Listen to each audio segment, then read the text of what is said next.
नमस्ते. आज शनिवारचं संध्याकाळचं जेवण मी बनवत होती, तर काय करावं विचार करत होती. परत लक्षात आलं काहीतरी प्रतीक्षाचं सुट्टी आहे, तर वेगळं काहीतरी बनवून द्यायला पाहिजे तिला.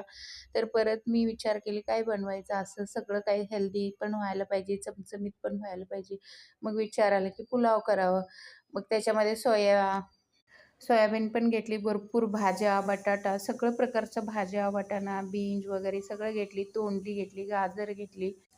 मस्त मग 2 तास तांदूळ भिजवली. छान असं खमंग त्याला अद्रक, लसूण पेस्ट, सगळं काजू, बदाम, मनुका, वेलची, लवंग सगळं टाकून फोडणी दिली. घरचा कोल्हापुरी मसाला टाकली, हळद टाकली, पुलाव मसाला टाकली. त्याच्यामध्ये छान असं मस्त परतून घेतली. जरा जास्तच तेल टाकली होती, कारण थोडं जास्ती तेल टाकले ना चव होतं.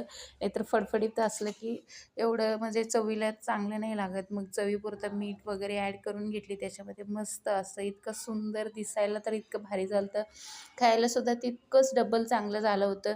तर तसं पर्सनली सोयाबीनची भाजी मला नाही आवडत आणि प्रतीक्षा पण इतकं पसंत नाही करत. म्हणून मग असं भातात टाकून बनवलं की खरंच खूप छान लागतात. त्याचं चवच वेगळं होतं. मग मस्त असं सुटसुटीत छान असं भात झालेला आहे. मुरायला एकदम मंद गॅसवर केल्यामुळंच मस्त असं एकदम सुटसुटीत भात झालेला आहे. तसं तर मला भात वगैरे जास्ती पसंत नाही, पण मी काल भरपूर भात खाल्ली. इतकं मस्त चवीला झालं होतं. दिसायलाच इतकं सुंदर झालं होतं ते. आणि त्याच्यासोबत आम्ही भाजीसुद्धा केली होती, कारण करणार नव्हती, पण ते राहिलं होतं. उगाच वाया जाते म्हणून बनवून टाकली ते वाया जाण्यापेक्षा.